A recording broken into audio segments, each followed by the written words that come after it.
It was a quiet morning on my ranch in Willow Creek, Texas, the kind where the sun just starts to warm the dew on the grass, and the world feels like it's holding its breath.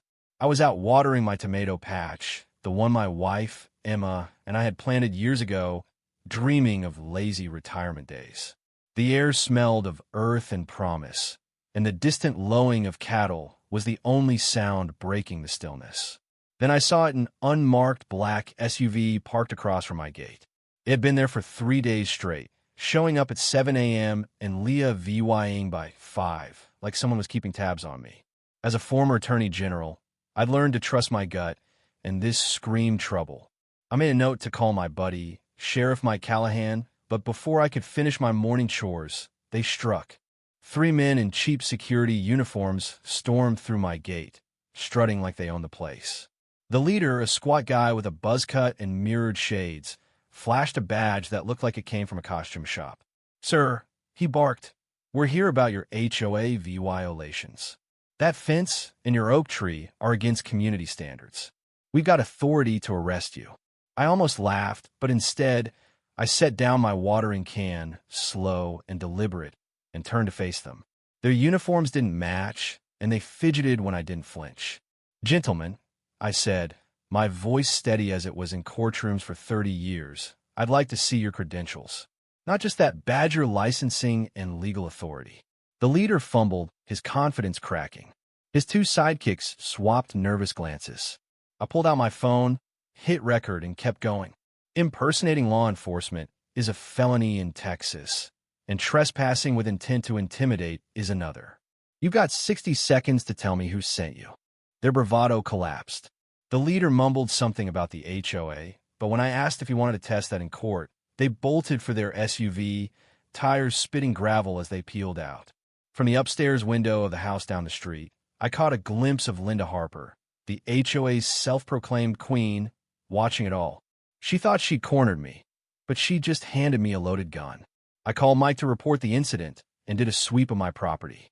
Sure enough, tucked in the oak tree the one Linda claimed was a violation, I found a listening to VYC, fresh and clearly planted during one of her Union VY TED inspections. This wasn't just a petty HOA spat anymore. Linda was playing dirty, and I was ready to play smarter. The next morning, my phone blew up with notifications. Linda had posted a masterpiece of lies online, complete with doctored photos making my pristine ranch look like a dump. My prize roses looked like weeds, and the fence Emma and I built was made to seem crooked. She'd even attached a fake DULA 5,000 fine notice, dressed up with legal jargon and a fake signature from a community standards officer, a job that doesn't exist in Texas. The post had dozens of comments from strangers, all slamming me for ruining the neighborhood. I call my neighbor, Sarah Mitchell, who runs the local coffee shop and knows everyone's business. She was at my kitchen table in 20 minutes, laptop open, fuming. "This woman's lost it," she said, scrolling through the comments. "Half these people aren't even from here. They're old banking buddies or political cronies." We dissected the post, spotting fake profiles and orchestrated outrage. Linda was building a mob to isolate me, but she didn't count on Sarah's gossip network or my decades of unraveling fraud. The HOA meeting was days away, and I knew it'd be my chance to strike back. When the day came, the community center was packed 50 people instead of the usual 15, all buzzing about the James problem. Linda sat at the head table, smirking, ready to deliver her VY Tory speech. She droned on about community standards and how my neglect threatened property values. I waited until she was done, then stood, connected my phone to the projector, and let the room go quiet. "Before we continue," I said, "let's look at the facts." I blew up Linda's fake fine on the screen, walking through every forged detail and invalid citation. Neighbors shifted in their seats, some glaring at Linda as the truth sank in. When I finished, the silence was deafening until someone in the back demanded to know who authorized the fraud. Linda shot up, face red, accusing me of using my legal background to bully the community. Her voice shook as she promised to lawyer up, but the room was turning. People were whispering, recording, and I knew this was going viral. As I left, Linda shouted something, and I heard a metallic click like a trap being set. I didn't look back, but I knew she wasn't done. The next day, I sat at Emma's old writing desk and drafted a cease and desist letter, sharp and airtight, listing every illegal move Linda had made. I delivered it to her door, camera rolling, and posted my response online security footage of the fake cops, the fake fine, and a calm explanation of the felonies involved. By evening, Sarah had shared it to every community group, and it racked up thousands of VYUs. Neighbors started confessing their own run-ins with Linda's bullying, and I realized this was bigger than me. Linda hit back hard. She posted again, claiming I was a tyrant using my legal clout to silence honest folks. She leaked fake messages from scared neighbors, saying I'd threatened them with my connections. Then I found professional-grade cameras on utility poles, watching my every move. When I confronted her at the grocery store, she smirked. "If you're not hiding anything, why care?" I nodded, cool as ice. "Thanks for admitting that. Makes the restraining order easier." I took down the cameras, VYing them for EVY Denke, and noticed her ally, Robert Klein, watching from his window, looking less like a loyal soldier and more like a man VYing second thoughts. Things got uglier when a local reporter showed up, fed Linda's sob story about a plucky citizen fighting a corrupt ex-official. The news painted me as Goliath, and the community started a fracture. Friends stopped calling. People crossed the street to avoid me. It stung worse than I'd admit, like losing Emma all over again. Then Linda upped the ante with a defamation lawsuit, 27 pages of nonsense from a cut-rate lawyer who didn't know defamation from traffic ticket. It was a distraction, time for the county fair, where she staged a full-blown protest. 60 people in matching shirts chanted "Community First," while Linda gave in her VYUs, while VYing a banner about stopping my legal intimidation. I didn't take the bait. Instead, I set up a table near the food vendors, displaying Sarah's bombshell EVY Denke, HOA dues funneled to fake cops, cameras, and Linda's cozy deal with a developer eyeing our land. Fairgoers started snapping photos, sharing them online, and Linda's narrative began to crack. Robert approached, sent to spy, but stayed, asking hard questions about the developer's cash. His doubt was palpable, and others followed, drawn by the truth. When Linda stormed over with a news crew, screaming about my manipulative documents, a bystander asked about the developer's payments. Her flustered dodgecot on camera went VY row, and her protest fizzled as supporters slipped away. But Linda wasn't finished.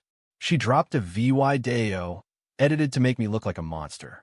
Clips of me citing laws were twisted into threats, and my Remo VYing her cameras was framed as destroying EVY Denke. Anonymous neighbors claimed I'd terrorized them. The community turned cold. My coffee shop became a battleground, and I felt the walls closing in. An HOA notice arrived, calling for an emergency vote to kick me out Monday at 9 a.m. If I missed it, I'd lose everything. Then hope came in a text from Elena Ruiz, a former resident who'd fled Linda's harassment. We met at a truck stop, and she handed me a gold mine, emails, financial records, and a recorded call where Linda bragged about forcing me to sell. It was the smoking gun I needed. The problem? Linda had hired goons to block me from a meeting. Security patrolled the community center, and I was persona non grata. Saturday night, I sat at my kitchen table, staring at Emma's photo, ready to quit. The ranch held every memory of her, and losing it felt like betrayal. Just as I reached for a realtor's number, Sarah burst in, eyes blazing. "I recorded Linda at the diner, spilling everything," she said, "and I know how to get you in." We planned all Sunday, timing our move for maximum impact. Monday morning, I slipped into the center through a back door, heart pounding as Linda's voice boomed, calling for my expulsion.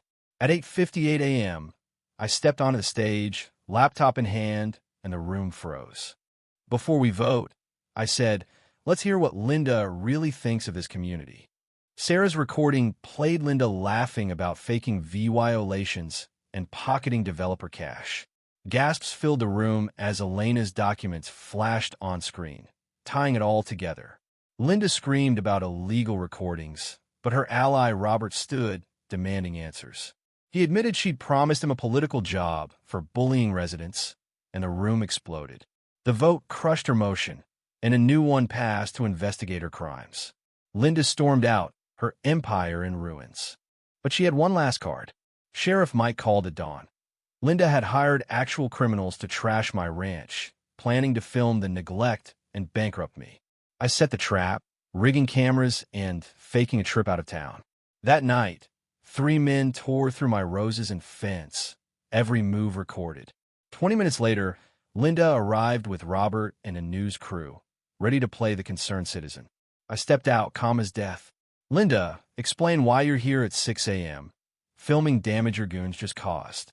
Her face collapsed as I played her diner confession and the vandalism footage.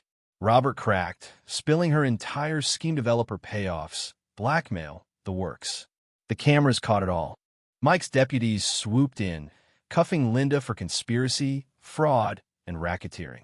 Robert turned state's EVY Denke, and the developer faced federal probes. That night, neighbors threw a barbecue, apologizing and sharing their own stories of Linda's reign. Families who'd planned to flee decided to stay, and someone suggested I run for HOA president. I looked at Emma's photo and smiled. Retirement's going to be wild, sweetheart, I whispered. Justice, as Emma always said, finds its way, even if it takes a fight. Now, I'm curious, what would you have done in my shoes? Would you have fought Linda's lies head-on, or walked away to avoid the drama? Should HOAs have this much power, or are they just petty kingdoms for people like Linda? Drop your thoughts below, hit that like button if you're Team Justice, and subscribe for more real-life battles where the little guy fights back.